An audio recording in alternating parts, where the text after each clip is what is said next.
Welcome to an introduction to financial planning. My name's Tony Isello.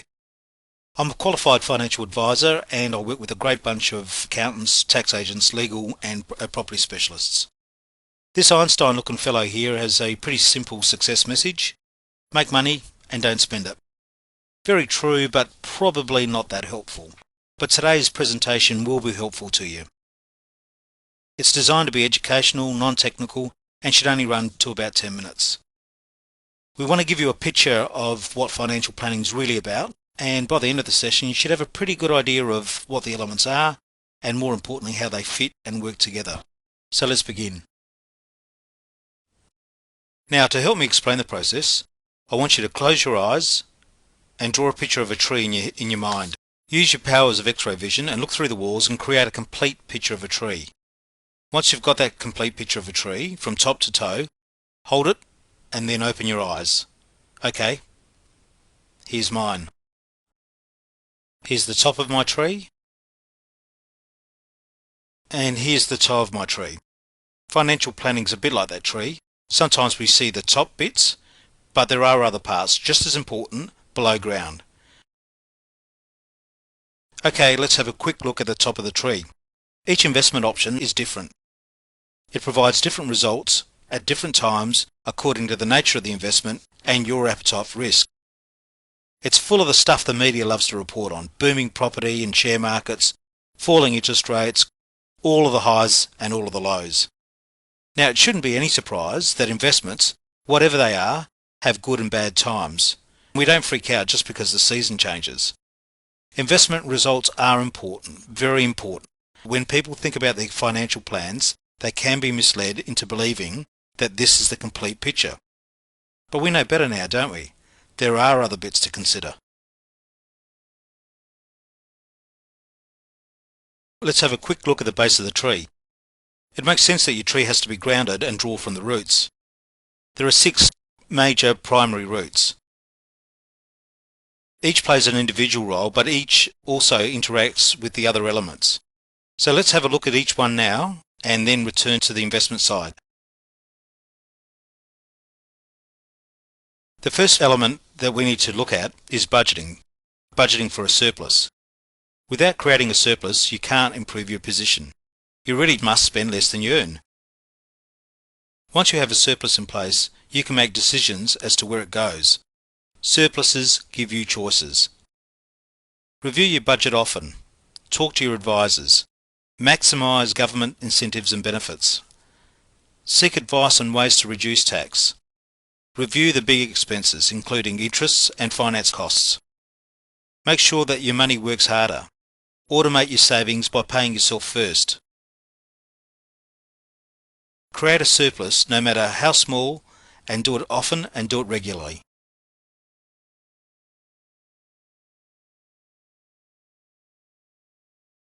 With a budget in place, you might also want to consider a no-touchy emergency fund.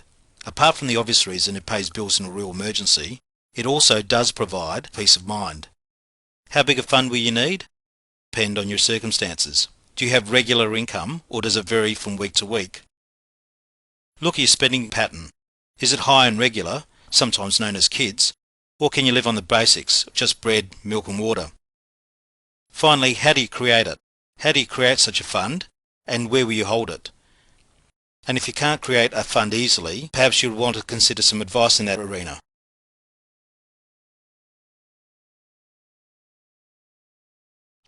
With a consistent surplus and savings in place, your home is the next major element. Whilst it doesn't usually provide income, it does provide something that is valuable: capital growth. Over time, the property value grows and your equity also grows. It's access to this equity that opens up investment opportunities.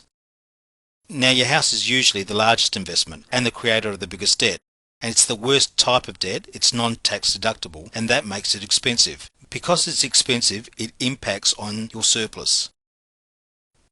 So what can you do about it? How can you reduce the cost of that debt? How can you pay it down faster? How can you make it much more tax effective? The options will revolve around your own circumstances. But there are strategies available to you, including debt recycling, debt consolidation, and the use of tax-effective investments. You're on a roll. Life's really happening. Good things are happening. Your life has some structure and it's bearing some financial fruit too. You've got financial assets in place. Firstly, you've got an income that allows you to create a budget surplus. You'll also have an emergency fund, maybe in the shape of some investments, and, importantly, you've got a home. Now that you've got all these assets, you'll need to start to consider protection. Good things happen in life, and unfortunately, but realistically, bad things happen too. And I'm not just talking about a cough or a cold. I'm talking about premature death, cancer, stroke, heart attack, major accidents, the nasties. I'm sure you can think of someone who's been thumped by life. So it's time to act by looking at what strategies you have in place. What's your plan if? So if something happens, what will you do? Will you crash with a mother-in-law? Will you sell your home? Will you rely on Centrelink payments? How about busking in the mall, or will you send the kids out to work? For most people, the answer lies in insurance, but the question is, what can you afford to lose? What is it that you will insure? Will you insure your income? Will you just cover the bank loans? Do you want to protect your investments? A review of your insurance and protection strategies are certainly part of a strong financial plan.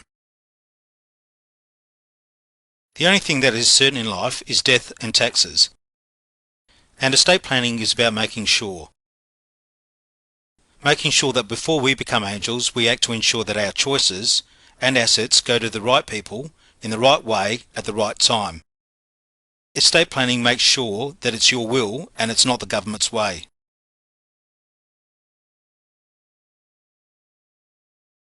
So you know you can't take it with you, and that means you're going to have to take some steps to protect your family. Things like getting a will, making sure that you've got powers of attorney in place, perhaps looking at superannuation nominations and understanding the tax implications of your decisions. All part and parcel of good estate planning. Provided we haven't died prematurely, one of our goals, of course, must be to plan for our retirement. Retirement means that we've stopped working and our income has stopped, but our expenses keep going. People are living longer and we could be retired for up to 30 years. So our investments, including superannuation, become very, very important. Retirement planning becomes more important as we get closer to retirement age. However, we still need to address the questions. How much will we need? How much should we put aside now? And will our investments do the job for us? Now let's focus on our investment tree. There are obviously different options with different payoffs and returns and different risks attached. Low-hanging fruit is easy to reach but not as big and maybe not as tasty as fruit higher up the investment tree. Fruit at the top of the tree is harder to reach, so we'll need to be a little bit more careful, even though it is potentially more attractive. The fruit you desire has to be relevant with your goal and your appetite for risk. The higher the risk, the better prepared you must be. You may need to be more patient. You certainly should look to protect those investments and also protect the cash flow that feeds them. It's vital that you understand exactly what you're investing in and how that investment works. They can be complex, so ask questions. What are you actually investing for? Are you investing for the income that it provides, or do you want capital growth?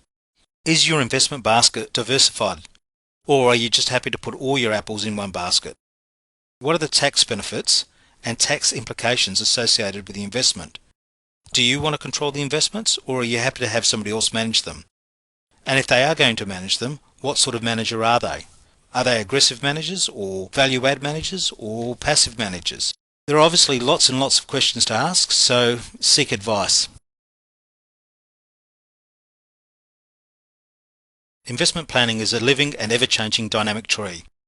Things do go out of shape, things grow too quick and need to be pruned, and some things just don't work unless you give them some attention. So you do need to review and review regularly. And, more importantly, be prepared to act when things go pear-shaped. Things that can trigger a review are changing careers and redundancy, divorce and marriage breakups, growing families, death or sickness, changes to the investment climate, changes to tax rates and rulings, interest rate changes. All of these things and more can potentially affect your investment tree, so it's important that you do review and review regularly. There's an ancient proverb that asks the question, when's the best time to plant a tree? 20 years ago. Of course, that brings us to the other question, when's the second best time to plant a tree? As soon as you can. Well, that's it. That brings us to the end of the session. Thank you for making the time to watch, and we certainly hope that you've enjoyed it.